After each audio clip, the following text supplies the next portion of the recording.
Hi, beautiful mamas. Welcome back to the Balanced Mama Project Radio. I'm Dr. Valerie Rucker-Bussie.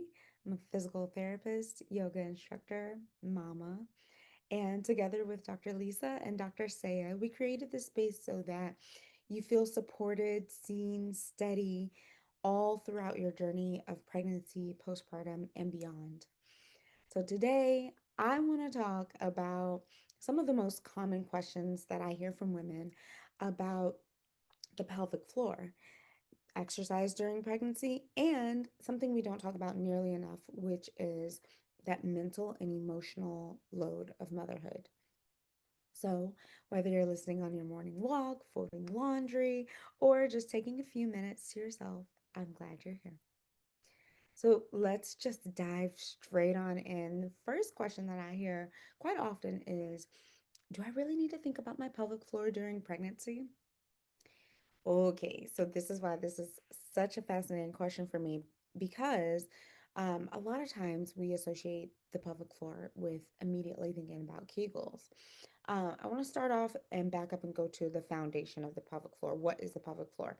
The pelvic floor is like our foundation of our house. It is supporting our bladder, our uterus, our bowels every single day. And then during pregnancy, you have to add on that the foundation is adapting to some extra weight and some pressure. And so it really deserves some care. A lot of people think that the solution is just to do some Kegels. As I was talking about before, people kind of associate the pelvic floor with just Kegels, but Kegels, which we actually appropriately term pelvic floor contractions in pelvic floor PT, it's really just one piece of the puzzle. What matters more is awareness. So knowing both how to strengthen, but also most importantly, and sometimes more importantly, how to release those muscles. So one of the simplest ways to do this is through breath work, actually. And there are different types of breath work, different types of stretches, different types of releases that we can do for the pelvic floor muscles. This is just one. So one is you can do it. We do it in yoga as well. It's just deeply inhaling, getting a nice big belly breath. So trying it with me, you can stack your shoulders over your ribs, over your hips, and you can take a deep breath in through your nose and inhale really, really deeply, like you're trying to fill up your entire body as if your body is a balloon and you're filling it up with air.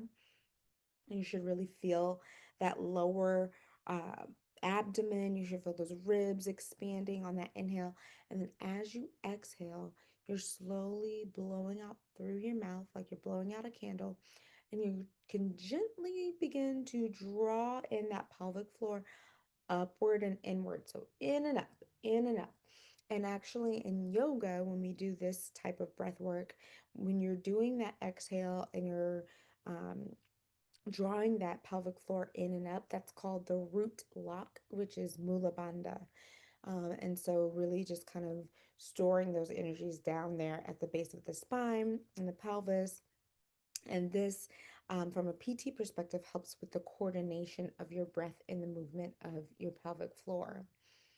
So, this isn't about getting it perfect. We're not talking about perfection here. We're really just talking about connection, listening to your body instead of working against it. So, when I think about the second question that I hear quite often from patients is it safe to exercise during pregnancy? And so, if you have heard from your provider and your provider has said, has told you otherwise, has told you to rest for whatever reason, then definitely pay attention to what your provider is telling you. Otherwise, movement is one of the most supportive things that you can do for yourself and for your baby. And exercise doesn't mean you have to go to the gym or push yourself harder than what feels good. It actually should feel safe for you to be moving and should not bring on any pain alarms or anything like that. In yoga, we focus on gentle modification. So we would take wider stances. We wouldn't do closed twists or twists that come from the belly button. Um, For balancing poses in yoga, we often do, holding onto a wall if need be, or a stable surface. And then, for things like Shavasana, we would rest on our side instead of our back, and things like that. So, little modifications, and that comes with all exercises during pregnancy specifically, but it is absolutely safe and super, super beneficial to move and exercise during pregnancy. The purpose of exercising or movement during pregnancy isn't necessarily, um, can I be at my fullest capacity that I was before pregnancy? You may still be able to run that marathon, and that is fantastic. And you also may need to do some modifications, like we were just talking about. But the benefits are that you are getting that circulation going. It's good for energy. It's good for stress relief and staying connected to your body even while it's changing. So sometimes the best medicine, really honestly, is just the simplest. So, whether you are in a supported forward fold and you're just kind of swaying those hips side to side, or whether you're taking a walk outside, breathing in some fresh air, those small things add up, and they're often what help you feel the most like yourself. And then the final question that I hear um, all the time is, why do I feel like I'm carrying the weight of the world and when I have help, even when I have help, right? Some patients do experience this. I know that I experienced this, and what I'm referring to is that mental load, that mental and emotional load, particularly during pregnancy, right? It's not just the things that you're doing or the tasks that you're actually doing. It's the remembering, it's the planning, it's the anticipating what's gonna come next. It's that running list that's in your head. It's the appointments, the meals. What am I supposed to be eating?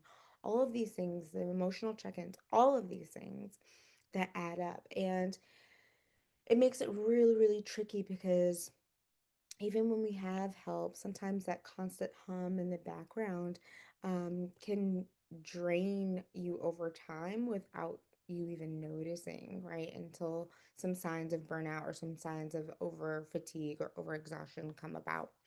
A lot of times, the way that I see it in my patients is that weight of the mental and emotional load can show up in the body. So, whether those shoulders are really tight and rising and becoming earrings, or if the jaw is clenching.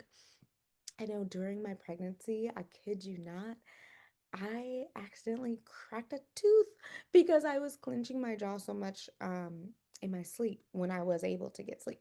And I didn't even realize it, right? Um, that pelvic floor tightening. So people experience leakages because of that tightening oftentimes. And that can all have to do with stress related tension in the body. So it's a physical experience of carrying too much. Um, some of the things that I would say give release and relief, or one in particular that I'm thinking of heavily as I'm talking to you guys today, is yoga. It actually gives us tools to release. And one of my favorite um, breath work or pranayam is nadi shodhana, which is alternate nostril breathing. So when I think about having mental fog or lack of clarity, I think of this breath work because it really and truly is designed to balance both sides of the mind, balance the brain, and so I walked through it with you guys in previous videos. So please, previous podcasts. So please take a look at our previous videos. But to give you a quick reminder, Nadi Shodhana or alternate nostril breathing is when you open up your one nostril, breathe through that one nostril while the other is closed, and then close off that first nostril, open up that second one, and then exhale through that second nostril. And then you're going to reverse it for the next breath in. So the next breath in will go through that second nostril and then close that off, exhale through the first one. So if you want the full walkthrough, go through our previous podcast. I walk you through it for a good 6, 7 rounds, and it's just a really nice way to balance that mind and that energy. And so, you know, even if you don't have a village around you, also want to say that you can still create small touch points of support. So, whether that is texting a friend or doing a journal entry, which, by the way, you can check out our Mama Time journal, which is available on Amazon in lots of different designs. But you can also just simply give yourself permission to rest without feeling guilt. These are just micro moments that are real care, and they honestly matter tremendously. We've seen a lot of transformation in our clients and our patients when there is an acknowledgement of some stress, acknowledgement that things are going on in life, acknowledgement that it's affecting the body in these particular ways, and then using these gentle, genuine tools to really improve the overall experience during pregnancy, postpartum, and beyond. So today we touched on three really big questions. So the first is why your pelvic floor deserves care, not just Kegels. The second is how movement can be safe and joyful during pregnancy. And then the third is how the mental load impacts your mind and your body, but also and some small ways to lighten it. So my hope is that you walk away with not just information, but a sense of possibility, and that you can move and breathe and create support in ways that honor your whole self, not just the part of you that's a mother. If this conversation resonated with you, please share it with a friend who might need some encouragement today. And if you want to go deeper, come join us inside the Balanced Mama Project, where we combine physical therapy, yoga, Tai Chi, emotional and mental wellness to walk you through every stage of motherhood.